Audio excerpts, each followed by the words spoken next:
자, 우리가 한 번 정도는 이런 질문을 해보지 않았을까? 제가 한번 어떤 질문인지 보여드릴 테니까 나는 이런 질문을 한번 해본 적이 있는 것 같다. 한번 생각을 해보십시오. 자, 이겁니다. 한번 읽어볼까요? 신앙이란 무엇입니까? 자, 이거 한번 생각해 보셨어요? 신앙이라는 게 뭐지? 그럼 이런 질문 이렇게 되죠. 왜 신앙생활을 하고 계시죠? 이렇게. 왜 신앙생활을 하고 계세요? 자, 신앙생활을 하는 이유는 분명합니다. 이거 왜 할까요? 옳다고 생각하기 때문에 합니다. 이것이 맞다고 생각하기 때문에 하시는 거예요. 가끔씩 교회 가시는 분들이 계시잖아요. 이렇게 어쩌다가 이렇게 교회 가시는 분들. 근데 이런 분들의 공통점은 뭐냐면 분명한 확신이 아직은 부족하다는 거예요. 뭔가 이게 분명하다는 그 확신이 아직 부족한 거예요. 근데 교회를 다녀봤는데 지금은 신앙생활 하지 않는 분들이 계시잖아요. 이분들의 물론 편차는 다 있을 수 있지만 이분들의 특징은 옳다는 확신이 생기지가 않는 거예요. 이게 맞구나 이런 확신이 생기지가 않는다는 거예요. 내가 신앙의 중심을 두고 살아가야 될 분명한 이유 이거를 아직 못 만나신 거예요. 그래서 교회 안에는 다양한 사람들이 있게 됩니다. 교회를 다니는 분들 아니면 다녔다가 안 다니는 분들 많은 분들 안에는 다양한 모습이 존재할 수밖에 없다는 거예요. 어떤 분들에게는 명확한 확신이 있지만 어떤 분들에게는 아직 그것이 부족해요. 어떤 분들은 전혀 못 느끼는 분들도 있다는 거죠. 그 신앙이 무엇입니까? 이 질문에 우리들이 답할 수 있는 거는 그는 복음이라는 거예요. 복음. 복음이 무엇인지를 정확하게 이해하고 알고 있게 되면 우리 안에 생겨나는 게 있습니다. 그것이 확신이에요. 이게 어느 정도의 확신이냐면 죽음이 우리의 눈앞에 와도 거부하지 않는 거예요. 그 확신이 있기 때문에. 이 정도의 확신이에요. 근데 이것이 신비로운 거는 이 신앙의 확신이라는 거는 어떤 사상, 어떤 철학, 신념을 주입해서 만들어주는 게 아니라는 거예요. 그러니까 예를 들면 이단에 빠져 있는 대다수의 사람들은 이단의 실체를 모르기 때문에 그에 빠지게 돼요. 근데 실체를 안다면요, 누구도 이단에 빠지지 않습니다. 그런데 이단의 실체를 정확하게 알고 있는 사람들이 있어요. 그 사람들이 어떻게 하냐면 이단이 뭔지를 모르는 사람들을 이용하게 돼요. 그들을 속여요. 그리고 그들을 유혹해서 거짓된 거를 그들에게 계속 넣어줍니다. 주입을 해주는 거예요. 마치 이게 세뇌시키는 것처럼 공산주의 사상을 주입해서 주체 사상을 세뇌시키는 것 그렇게 만들어 버리는 거예요. 잘못된 것에 빠져 있는데도 이것이 잘못이라고 도저히 생각하지 못하는 상황에 있는 사람들로 그렇게 만든다는 겁니다. 근데 복음은요 그런 게 아니라는 거예요. 복음은 이 세뇌시키는 게 아니에요. 교회 와서 하나님 말씀을 들으면은 점점점 어떤 그런 의미가 아니라는 거예요. 인간이 이성을 막 자극해가지고 그것이 맞는 것처럼 이렇게 주입해 주는 게 아니라는 거예요. 복음은 넣어주는 게 아닙니다. 그냥 맹목적으로 따라오도록 만드는 게 아니고 복음은요 인격적으로 반응이 일어나게 되는 거예요. 이단은 속여요. 뱀이 하와를 속이는 것처럼 하는 겁니다. 만약에 뱀이 하와에게 그냥 사실을 말해준다면 어떻게 선택했을까요? 거짓을 말하지 않고 진짜를 말해준다면 너희들은 이것을 먹으면 죽게 돼. 이렇게 만약에 뱀이 말했다면은 아담은 절대 먹지 않았겠죠. 그런데 그렇게 하지 않는다는 거예요. 이거 먹어도 절대 죽지 않아. 이렇게 바꿔서 속여서 얘기를 하죠. 이게 바로 속이는 자들의 특징이에요. 정말 중요하고 꼭 알아야 될 얘기 그거는 살짝 빼놔요. 그러면 맞는 것 같은데 잘 분별이 안 돼요. 그러면은 이렇게 넘어갈 수 있다는 거죠. 대신에 어떤 얘기를 해주냐면 상대방이 듣고 싶은 이야기를 해줍니다.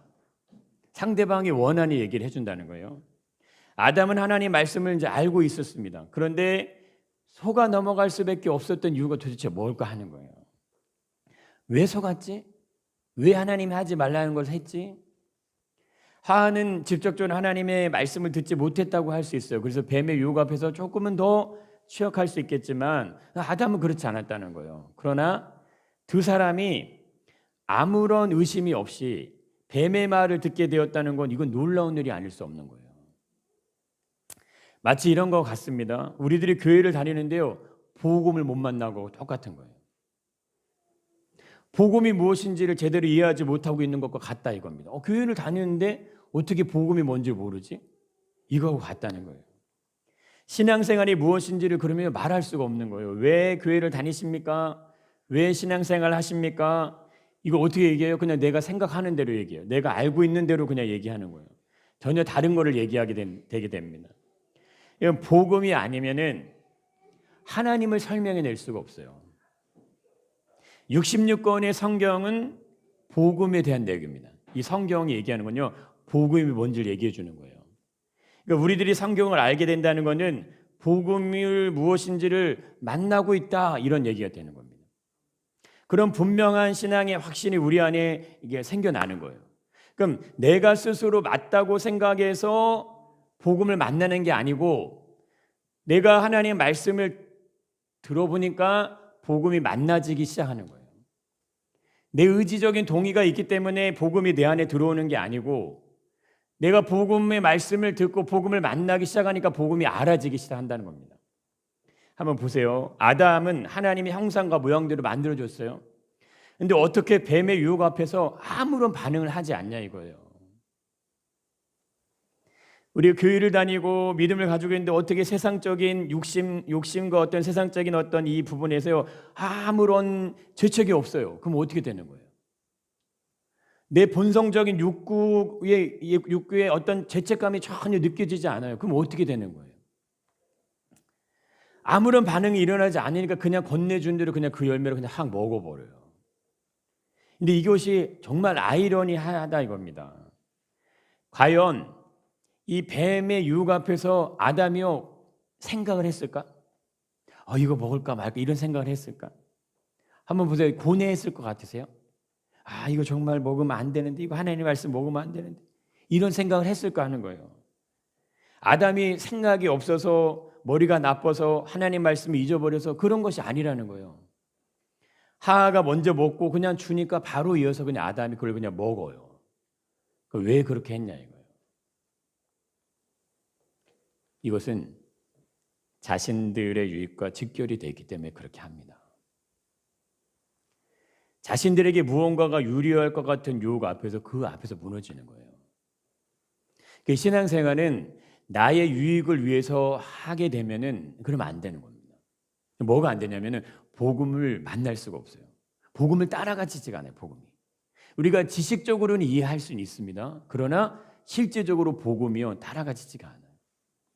내가 교회를 다니는 이유가 나에게 무엇인가가 도움이 되기 때문에 신앙생활을 하시는 분들이 의외로 많이 계세요.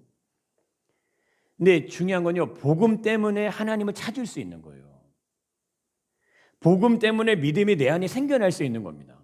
그러니까 복음이 아니고서는 내가 의지적으로 최선을 다하고 열심을 다해서 어떤 신앙의 어떤 봉사의 어떤 교회의 섬김에 이 자리에 있는다고 해도 결국에는 복음을 따라갈 수가 없는 거예요. 복음을 이해할 수가 없는 거예요. 그래서 우리는 모두 은혜를 입은 자녀들이다. 은혜 입은 사람 이렇게 얘기하는 겁니다. 사상과 철학은요 지식으로 알아갈 수 있는 거예요. 학문으로 기독교를 이해할 수 있습니다. 성경을요 얼마든지 학문으로 연구해서 접근할 수 있다는 거예요. 그러나 복음은 지식으로 이해가 안 되는 겁니다. 이게 참 묘한 거예요.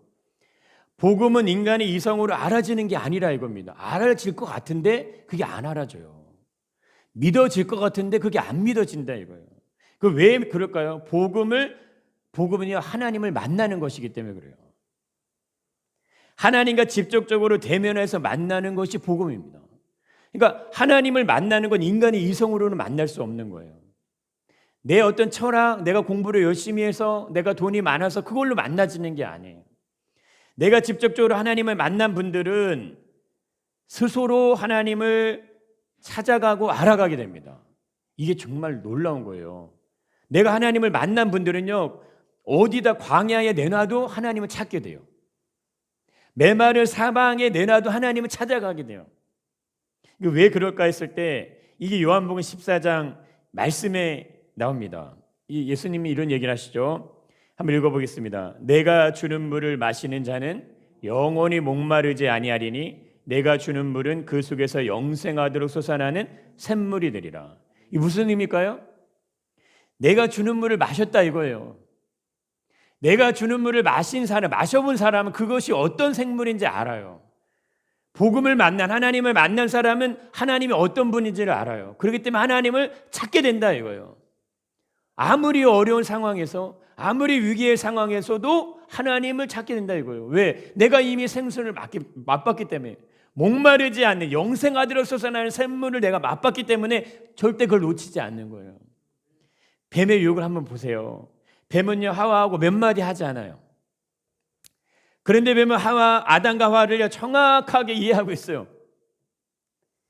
복음은요, 인간이 누군지를 이해하는 거예요. 하나님은 사람이 어떤 존재인지 알고 계세요. 우리는 우리 스스로 내가 어떤 존재인지 잘 이해 못해요. 나 잘 아세요? 내 자신이 누군지? 저 잘 몰라요. 내 스스로도 나의 가면을 내가 모를 때가 더 많은 거예요. 그래서 뭐가 필요한 거예요? 거울이 필요한 거예요. 그 거울이 누굴까요? 하와하고 아담이에요. 아담은 하와를 통해서 나를 보는 거고, 하와도 아담을 통해 나를 보는 거예요. 내 이웃을 통해서 나의 모습을 보는 거예요. 그래서 하나님이 얘기하시는 건 내 이웃을 내 몸을 사랑하라는 이유가 다 그런 데 있는 겁니다. 내 이웃을 남이라고 생각하죠. 돈이 없고 불쌍하고 이런 사람들을 세상은 어떻게 이해합니까? 국가는 사회복지를 할 수 있지만 개인은 안 하는 사람들이 많아요. 선한 사람들은 하시겠지만 저 사람들은 저렇게 살 수밖에 없는 이유가 있어. 그렇게 생각한다는 거예요. 많은 사람들. 지금은 더 그렇습니다. 그러나 하나님이 그들을 사랑하는 이유가 있어요. 그들의 모습이 너의 모습에 이거 알려주시는 거예요. 근데 우리 인간은요 그렇게 생각하지 않아요. 지금 당장 나에게 부족한 게 없고 나에게 풍족하고 나에게 넉넉하면은 나는 그런 사람이 아니라고 생각해. 아니요, 그렇지 않아요. 어떻게 하면 이들이 넘어오게 될 것인지 뱀은 그걸 정확하게 알고요. 몇 마디 하지 않았는데 그냥 넘어와요. 이게 아담과 하와 안에 있는 뭘 자극해요? 욕심이라는 것을 건드리고, 그들의 속마음의 본질에 있는 욕구, 다른 표현을 하면 정욕, 이걸 그냥 살 건드려줘요. 물론 여기에는 거짓의 승려교, 속임수, 이간질이 들어있습니다. 이걸 잘 섞어서 포장해서 싹 내미니까 그냥 정말 아무렇지도 않은데 그냥 확 그냥 먹어버려요. 근데 아담은 이것이 잘못인지 잘 몰라요. 분별이 안 돼요. 왜 그럴까요? 자신들의 유익 때문에 이미 옳고 그름을 판단할 수 있는 기준이 흐려져 있어요. 우리가 안경 끼신 분들이 이렇게 뿌옇게 끼면 안 보이잖아요. 그런 상태라는 거예요. 안경을 끼고 내가 운전을 한다고 생각하면서 뿌옇게 껴있으면 내 앞에 뭐가 있는지 안 보이잖아요. 근데 그냥 간다고 생각하면서 위험해 아니에요. 위험하신 거예요. 근데 그런 상태하고 똑같아요. 아담의 지금 상태가. 자신의 유익을 생각하는 신앙생활은 복음을요 절대 따라갈 수 없습니다. 복음에는 철저한 순종이 담겨있기 때문에 그래요. 복음이 무엇인지 이해하지 못하는 상황에서 열심을 품으면 그럼 어떻게 돼요? 시간이 지나면 자꾸 종교인으로 가는 거예요. 왜냐하면 복음의 생명력이 그 안에 없어요. 생명력이 있다는 건 뭐예요? 내가 잠을 자고 일어나면 내 피곤함이 씻기는 거예요. 그게 생명력이에요. 내가 먹으면 내 몸에 다시 에너지가 솟아나는 거예요. 그게 생명력이에요. 근데 먹었는데 에너지가 안 생겨요. 내가 잠을 잤는데 피곤함이 씻기지가 않아요. 그게 종교인이에요. 내가 하나님 말씀을 들으면, 하나님께 예배하면, 하나님을 찾으면 내 어떤 연약함이 자꾸 회복이 되고 씻기고 힘이 생기고 에너지가 들어오고 해야 되는데 예배를 드리면 드릴수록 자꾸 내 머리만 커져요. 내 어떤 경험만, 내 어떤 이 어깨에만 올라가요. 의외로 많다 이거예요. 근데 그렇게 되면 자꾸 내가 종교인으로 가시는 거예요. 복음이 무엇인지를 모르면 결국 그러면 종교를 이해하시는 거예요. 그냥 기독교, 그냥 교회라는 단체, 어떤 교회의 생리, 그냥 이거를 이해하는 건 내가 종교를 만나고 있는 거, 진짜 복음을 만나는 게 아니라.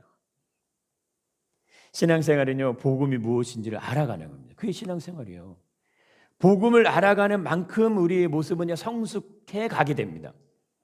성장과 성숙은 내면의 변화를 통해서 만들어지는 거예요. 이미 우리는 외면적으로 다 컸어요. 그리고 우리의 외면은 시간에 따라서 점점점 늙어가게 됩니다. 그렇기 때문에 성장과 성숙은 내면의 변화를 통해서 나타나는 거예요. 복음이 알아지게 되면 이런 것들이 따라오게 된다 이겁니다. 복음을 알아가는 것은 하나님을 알아가는 거예요. 하나님이 어떤 분인지. 그 복음에는 세상이 알 수 없는 하나님의 사랑이 담겨 있어요. 그 안에는. 사람은 사랑을 통해서 태어나는 겁니다.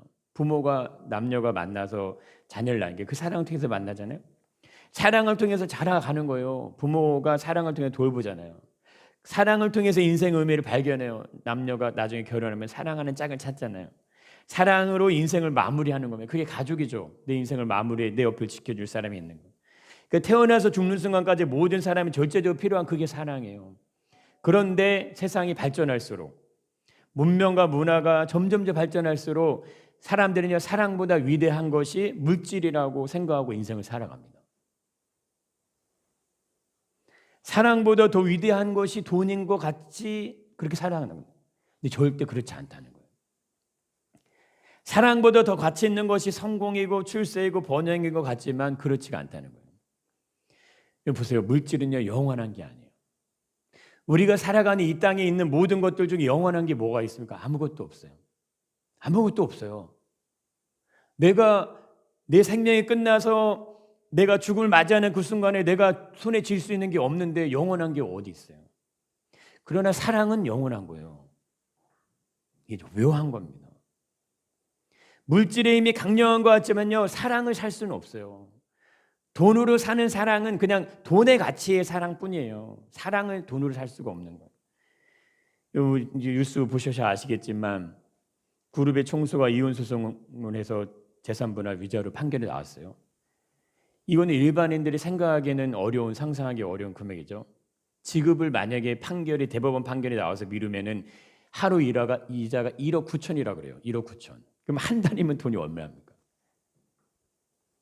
평생을 일해도 모을 수 없는 금액을 몇 달 사이에 벌 수 있으면 이게 부러운 일 아닐까요? 이들의 삶에서 사랑이란 무엇일 것 같으세요? 사랑의 의미가 있을까요? 돈의 가치가 우선시되는 곳에서는 사랑은 의미가 없는 거예요. 사랑도 결국엔 돈의 가치로 계산이 되는 것뿐입니다. 여러분 남겨줄 유산이 없는데 사랑을 심어 주었으면 그 사랑이 그 사람을요 살게 하는 거예요. 용기도 희망도 기대도 그 사랑으로부터 나오게 해주는 거예요. 이게 성경적인 원리고 하나님이 우리에게 주신 원리입니다. 그래서 태어날 때 알몸으로 태어나도 살아갈 수가 있는 거예요. 부모가 나에게 아무것도 주지 않아도 사랑만 공급되면 인생은 사라지는 거예요. 사람은 사라지는 거예요. 이게 정말 하나님의 오묘한 섭리예요. 자연의 모든 만물을 보세요. 모든 만물이 누가 소유를 합니까? 동물들이 막 소유해요. 집을 짓고 막 재산을 쌓고 은행을 만들어서 막 창고에 안 합니다. 근데 다 생존하잖아요. 다 살잖아요. 하나님의 사랑이 그들 안에 있기 때문에 살아가는 거예요. 희망과 소망과 기대가 삶의 에너지가 열정이요. 그 사랑을 통해 제공되는 거예요. 그것이 인생에 필요한 것들을 만들어갈 수 있도록 해주는 힘을 제공해 주는 거예요. 인생을 지탱해 주는 거예요. 이것에 대한 우선순위가 바뀌게 되면 가진 것 같지만 허전해지십니다. 가진 것 같은데 불안해지는 거예요. 가진 것 같은데 내 안에 염려가 계속 있는 거예요. 무엇인가가 불안한 거예요. 사랑하니까 여러분 희생도 헌신도 수고도요. 그렇게 얘기하잖아요. 희생이라고 헌신하고 수고 얘기하잖아요. 기쁨이에요. 감사해요. 즐거움으로 감당할 수 있는 겁니다. 억지로 하는 건요. 사랑으로 나오지 않아요. 사랑은 하기 싫은 일을 하게 하는 게 아닙니다. 내가 너무 하고 싶은 일을 하게 만들어주는 게 그게 사랑이라는 거예요. 억지로 하는 것에는요. 맛이 나잖아요. 맛. 깊은 맛 담기지 않습니다. 그 사람의 진심이 전해지지 않는 거예요. 인생의 만남을 계산적으로 하면요. 사람은 인색해져요. 그렇게 갈 수밖에 없어요. 사랑의 마음으로 하면 편해지는 거예요. 그게 쉬워지는 거예요. 인생의 삶을 살아가는 동안 제대로 된 사랑을 경험하지 못하는 사람들이 너무 많아요. 의외로 많습니다. 그래서 모든 사람에게 필요한 것이 복음이에요. 복음. 복음을 만나면 모든 사람들이 예외 없이 다 바뀌게 됩니다. 다 바뀌어요. 복음을 만나고 안 바뀐 사람은 아무도 없습니다. 부자든 가난한 사람이든 배운 사람이든 그렇지 못한 사람은 처제와 형편과 상관없이 복음을 만나면 모든 사람은 다 바뀌게 돼 있어요. 다 변하게 돼 있어요. 복음 안에는 하나님의 사랑이 담겨 있기 때문에 복음을 알게 되게 되면 하나님의 사랑을 만나는 거예요. 그 사람은 사랑의 사람으로 성장과 성숙을 배워가게 돼요. 하나님으로부터 그걸 배우는 거예요. 육신의 부모로부터 못 배울 수 있어요. 내 가정에서는, 내 가족을 통해서 못 배울 수도 있어요. 그러나 복음을 만나면 복음 안에서 그걸 다시 배우는 거예요. 계산적인 사람이었는데 계산하지 않아도 너무 좋은 거예요. 그냥 마음이 편해지고 좋고요. 그냥 웃음이 생겨나요. 이기적인 사람이었는데 나의 것을 먼저 챙기지 않아도 마음이 기뻐요. 행복해요. 감사가 그냥 막 나와요. 나의 육을 따라 살았던 삶인데요, 복음을 만나고 나니까 다른 사람들에 대한 궁휼함이 막 생겨요. 이전에는 그런 마음이 없었는데 타인에 대한 배려와 존중이 막 생겨납니다. 복음이 인생의 삶을 완전히 뒤바꿔 놓는 거예요. 하나님의 사랑, 우리에게 하나님의 영광을 직접 경험할 수 있게 해주는 겁니다. 그거를 보니까 사람이 바뀌기 시작하는 거예요. 그거를 맛보니까 내 인생의 삶이 달라지기 시작하는 거예요. 하나님을 만나고 나니까 하나님의 사랑이 알아지기 시작해요. 하나님의 사랑을 알게 되니까 하나님의 영광을 직접 자꾸 경험하는 일들이 생겨나요. 이것이 신앙생활인 거예요. 그래, 신앙생활은 복음을 만나는 영광을 누리는 겁니다. 이걸 누리시길 축복합니다. 여러분, 하나님의 영광이 우리에게 있는데 그걸 누리라고 하나님 우리를 불러내신 거죠. 복음은 우리의 삶 속에 들어와서 우리의 삶을 영광스럽게 바꿔내는 거예요. 하나님의 사랑이 내 안에 들어올수록 나의 삶은 자꾸 빛이 나는 겁니다. 빛이 나게 돼요. 나의 욕심과 좌우와 고집, 이기적인 모습들이요, 이 하나님의 사랑으로 인해서 자꾸 회복이 돼요. 그것이 치유되기 시작해요. 그것이 녹아지게 됩니다. 그래서 말씀을 읽으면 읽을수록, 우리가 기도를 하면 할수록 우리 안에 충만해지는 게 있어요. 그것이 하나님의 사랑이 충만해지는 거예요. 그 사랑이요, 내 삶을 바꿔내는 거예요. 기쁨이 생겨요. 감사가, 감격이 그냥 이게 저절로 그냥 흘러나오게 됩니다. 인쇄감으로, 억지로가 아니에요. 그냥 저절로 그것이 되어집니다. 누가 시켜서가 아니라 내 마음을 하나님의 감동하심을 일으켜주세요. 왜 그럴까요? 하나님의 사랑은요, 거울과 같기 때문에 그런 거예요. 하나님의 사랑을 만나게 되면 나의 모습을 보게 됩니다. 내 안의 부족함도, 연약함도, 거짓됨도, 속임수도, 비열함도, 계산적인 모습들도요, 복음을 만나야 보이시는 거예요. 그거 만나기 전에 안 보여요. 내가 그런 사람이라고 생각하지도 않아요. 이것이 복음이 우리 안에서 우리 영을 살아나게 하시는 방법입니다. 사람은요, 자신의 약점을 다 감추려고 해요. 그러나 복음은 그렇게 하지 않는다. 우리 연약함을 그냥 드러나게 해주는 게 그게 복음이에요. 내 안에 나의 연약함들을 보여지게 해주는 거예요. 그 진정으로 복음의 영광을 누리는 것입니다. 내 연약함을 보지 않고 영광을 누릴 수 있는 자리에 갈 수 있는 사람은 아무도 없어요. 예수님이 고난을 당하시는 그 현장에 있지 않고 부활의 영광은 오지 않는 겁니다. 수치심과 멸시와 조롱의 자리에 가셨기 때문에 부활의 영광이 찾아오는 거예요. 그것이 복음이 담고 있는 하나님의 사랑이에요. 연약함이 안 보여진 분들은 아직 복음은 뭔지 이해하지 못하시는 거예요. 나의 부족함을 자꾸 감추려고 한다면, 복음은요, 나의 부족함 볼 수 있게 해주는 거예요. 이건 오직 복음을 통해서만 얻어지는 진리입니다. 이 땅에 살아가는 모든 사람들은 자신의 연약함을 다 감춥니다. 그럴 때 인생의 진정한 행복을 맛볼 수가 없는 거예요. 여러분, 그 하루의 이자가 1억 9천이라는 그 돈에 대한 개념을 생각하면요, 상대방이 너무 미운 거예요. 내가 함께했던 나의 아내인데 돈으로 인해서 미움도 시기도 질투도 그런 마음이 생겨나는 거예요. 여러분, 아담과 하와가 선악과를 먹고 난 다음에 가장 먼저 한 일, 그게 뭐예요? 무화과 나뭇잎으로 수치심을 가리는 겁니다. 본래는 벌거벗었지만 부끄러워하지 않았던 모습이 있었어요. 근데 왜 치마를 만들었냐? 근데 왜 감췄냐 이거예요. 가리는 거죠. 자신들의 부끄러움과 수치심, 연약함, 부족함, 이거 가리기 시작하면 그것이 세상이라는 거예요. 이 세상은요, 좋지 않은 건 다 감추고 좋은 것만 보여주는 거예요. 아, 그래, 정말 그 좋은 것처럼 느껴지게 만드는 겁니다. 그렇지 않다는 거예요. 예를 들었던 이단의 특징도 그런 거예요. 좋은 것만 자꾸 보여주는 거예요. 좋지 않은 거, 진짜를 얘기하지 않는 거예요. 근데 복음은요, 원래 상태로 돌려놓는 거예요. 벌거벗었지만 부끄러워하지 않을 상태로 돌아가게 해주는 게 복음이에요. 이거 얼마나 놀라운 축복인지 모릅니다. 그러면 나의 연약함을 부끄러워하지 않을 수 있다는 거예요. 그 부끄럽게 느껴지지 않게 되는 거예요. 나의 부족함을 감추기 위해서 포장하지 않아도 된다는 겁니다. 있는 모습 그대로 나의 연약함 앞에서 평안하고 자유할 수 있는 거, 오히려 당당할 수 있고 자신 있는 모습으로 자꾸 바뀌어간다 이거예요. 복음이 내 안에 들어오기 시작할 때 내 안에서 생겨나게 되는 이것이 복음의 능력입니다. 인생의 행복은요, 무엇을 소유했는가로 얻어지는 게 아니에요. 소유는 늘 그냥 불안정한 거예요. 선악과를 내가 소유하고 싶어서 먹고 싶은 거잖아요. 내 것을 만들고 싶어서 따먹는 거예요. 먹으면 내 것이 될 것 같아서 그런 느낌 때문에 그냥 먹는 거예요. 근데 그것이 유혹이라 이거예요. 그 유혹에 걸려들면 그것은 매이는 거예요. 내가 한 번의 유혹을 지나가도 다시 보면 또 먹고 싶은 거예요. 진리를 알지니 진리가 너희를 자유케 하는 말씀, 이것이 아무 것에도 매이지 않는다는 거예요. 어떤 것에서도 자유함을 누릴 수 있다는 거예요.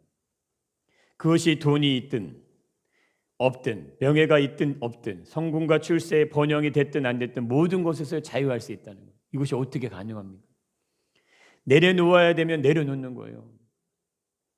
주어야 되면 그냥 주는 거예요. 주는 것이 되는 거예요. 가지지 말아야 되면 가지지 않아도 자유한 거예요. 그래도 기쁜 거예요. 그러나 일반적으로는 그렇지 않다 이겁니다. 내려놓으려고 하는데 내려놔지지 않아요. 이게 안 내려놔져요. 나의 특권과 나의 유혹함을 내려놓으려고 했는데 이것이 안 된다 이거예요. 내가 수고하고 노력하고 최선을 다해 쌓아놓은 것을 그냥 거저주는 거 이거 못한다 이겁니다. 내가 어떻게 해서 얻은 건데. 내가 더 좋은 것을 가지고자 하는 것은 당연한 거예요. 그러나 한번 생각해 보세요. 부모가 자식들을 키우면서 자신의 유익을 먼저 챙긴다면, 자기에게 좋은 걸 먼저 생각하며 자녀를 키운다면 그 자녀들이 나중에 부모를 어떻게 대하게 될까요? 어떤 자녀로 자라갈 것 같아요? 복음은 세상의 가치를 말하지 않습니다. 복음은 외형적인 모습을요, 그걸 설명하지 않아요. 육신의 모습을 이야기하지 않는다. 복음은 나에게 초점이 있는 게 아닙니다. 나에 대한 이야기 하시는 게 아니에요. 지금의 나의 상황, 내가 만나고 있는 문제, 나의 형편과 처지에 따라서 복음은 하나님께서 무엇을 하셨는가, 여기에 초점이 있는 거예요. 하나님께서 나를 위해 어떤 일을 하셨는가, 여기에 중심이 있는 거예요. 그러니까 복음이 아니면 우리의 영적인 생명은요, 살아날 수가 없어요. 제 문제가 해결될 수가 없어요. 하나님을 이해할 수도 없고 하나님을 찾을 수도 없어요. 그 복음이 무엇일까요? 복음은 나를 향한 하나님의 계획인 거예요. 나를 향한 하나님의 사랑인 거예요. 나의 생명을 살려내기 위해서, 누가 나의 생명을 살려내기 위해서 나를 대신해서 일하는 사람이 누가 있습니까? 하나님의 구체적이고 완벽하신 방법, 그것이 복음이에요. 나의 죄의 문제를 해결하시기 위한 하나님의 노력과 열심, 이것이 복음이에요. 나를 향한 하나님의 사랑을 담아놓은 설계도, 그것이 복음입니다. 근데 그걸 이해하지 못하면서 어떻게 우리가 하나님을 알 수 있겠어요? 복음엔 하나님의 마음이 담겨 있습니다. 하나님의 진심이 담겨 있어요.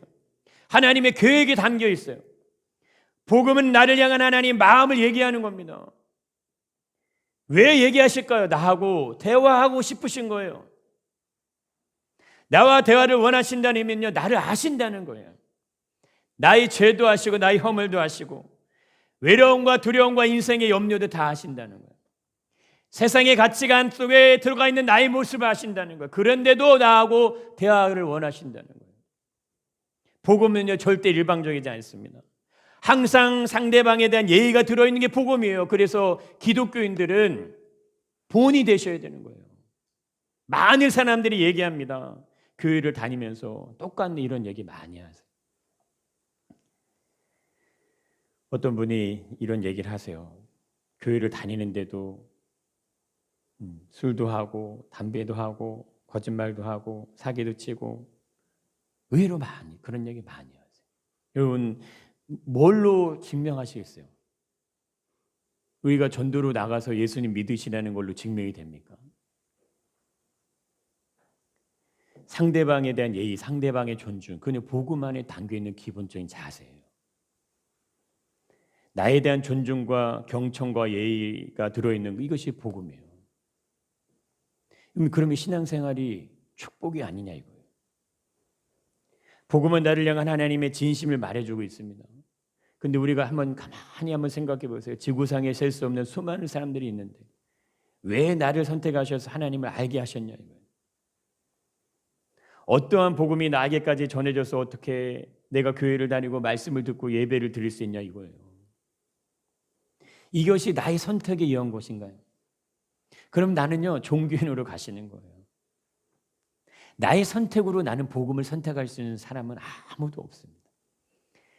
하나님의 전적인 부르심이 있다면 그것은 나를 향한 하나님의 진심을 하나님 나에게 자꾸 말씀해 주시는 거예요. 무엇이 아쉬워서 하나님 나에게 하나님의 진심을 전해 주실까 하는 거예요. 무엇이 아쉬워서. 하나님을 진심으로 대하시길 축복합니다. 내가 하나님을 진심으로 대하지 않으면, 내 마음을 다하고 뜻을 다해서 하나님을 사랑하지 않으면 그 진심이 왜곡되게 느껴지는 거예요. 마치 뱀에 유혹하는 것처럼 하나님이 너희 눈이 밝아질까 봐 그래서 이거 먹지 말라고 하시는 거야. 근데 그것이 그냥 그렇구나 이렇게 믿어지는 거예요. 하나님을 향한 왜곡된 시선을 가지게 되는 거예요. 내가 하나님을 사랑하지 않을 때 신에 대한 얘기는요, 그거 맞는 게 아닙니다. 많은 사람들이 신에 대한 얘기를 해요. 성경에 대한 얘기를 합니다. 그러나 그분한테는 질문을 해요. 진정으로 하나님을 사랑해 봤냐고 한번 물어보세요. 인격적으로 누군가를 진정으로 사랑해 본 경험이 있는가 한번 물어보세요. 지식이 있고 철학이 있고 이성이 있는 수많은 사람들에게, 돈이 있고 성공이 있고 출세가 있고 명예가 있는 수많은 사람들에게 진심으로 내 삶을 다해서 누군가를 사랑해 본 적이 있냐고 한번 질문해 보세요. 신을 부인한 사람들 중에 누구도 나는 진심으로 누군가를 사랑했다고 담대하게 말할 수 있는 사람이 글쎄요. 여러분, 사랑은 하나님의 성품이에요. 복음을 만나면 사람은 바뀔 수밖에 없어요. 복음이 사람을 바꿔내는 거예요. 하나님의 진심을 만나기 때문에 바뀌는 겁니다. 복음을 만나면 인생이 달라질 수밖에 없어요. 나를 향한 하나님의 마음을 내가 알기 때문에 바뀌는 거예요. 그런데 그 안에 나의 인생을 위한 하나님의 계획이 들어있다는 거예요. 그래서 복음은요, 인격적인 겁니다. 어디에다가 인생의 여러분의 삶의 무게중심을 두시겠어요? 무엇을 위해서 오늘 하루를 살고 무엇을 위해서 한 달 살고 인생을 사시겠습니까? 내가 아는 것으로는요, 내가 바뀌는 게 아니에요. 내가 아는 것으로는 자꾸 내 것을 쥐고 움키는 겁니다. 그럴 수밖에 없어요. 근데 복음이 내 안에 들어올 때요, 복음은 나를 변화시켜요. 내 두 손을 놓게 하는 거예요. 내 마음의 창을 열어줘요. 내 눈, 내 시각을 열어줘요. 내가 생각하고 상상할 수 없는 지경들을 보여지게 만들어줘요. 하나님이 눈에 보이게 됩니다. 하나님의 은혜가 눈에 보여지게 돼요. 눈에 보이는데 어떻게 그걸 따라가지 않겠습니까? 그것이 영적인 신비죠. 내 영적인 영안이 열려져서 하나님의 일하심과 하나님의 능력들이 보여지기 시작하는 거예요. 여러분, 하나님의 사랑은요, 말로 그치는 게 아니에요.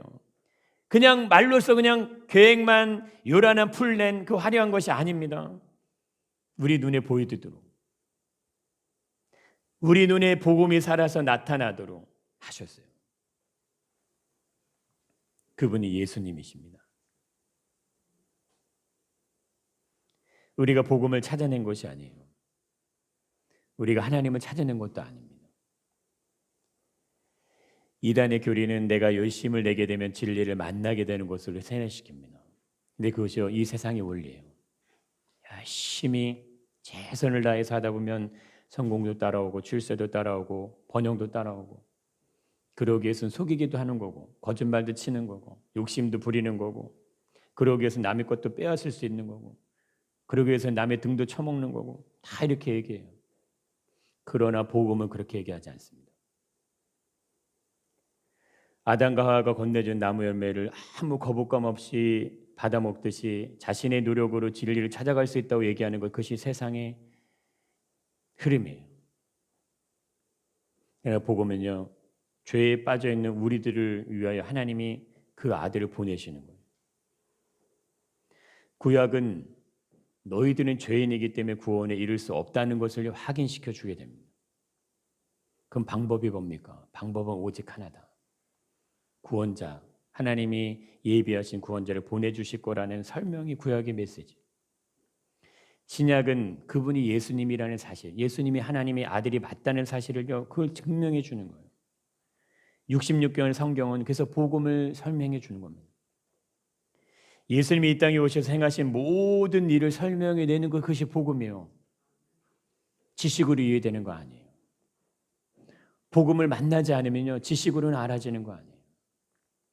내 삶을 다해서 내가 내 삶의 전 여행을 다해서 하나님을 사랑할 수 있다면 그건 복음이 내 안에서 일하고 있기 때문에, 복음이 내 인생을 책임지고 있기 때문에 나를 그렇게 만들어내시는 거예요. 여러분, 하나님의 나라가 없다면 예수님이 오시지 않았겠죠. 천국이 없다면 예수님이 십자가에 죽으셔야 될 이유가 없습니다. 심판이 없다면 죽음에서 부활하시는 이유가 없는 거예요. 천국이 있어? 하나님이 있어? 지옥 가봤어? 많은 사람이 이렇게 얘기하죠. 인간이 질문할 수 있는 모든 질문에 대한 답은 오직 다 예수 그리스도로 통합니다. 모든 인생의 질문을 다 예수 그리스도 앞에 가져가면 그것이 답이 되는 거예요. 천국이 있습니까? 지옥이 있습니까? 심판이 있습니까? 그걸 우리가 어떻게 알아요? 예수님으로 답이 되는 거예요. 천국이 없다면, 죽음이 없다면, 심판이 없다면 예수님이 왜 오셔서 십자가에 죽으셨냐 이거예요. 부활이 없다면, 영원한 하나님 나라 면류관이 없다면 예수님이 왜 죽음에서 부활하셨냐 이거예요.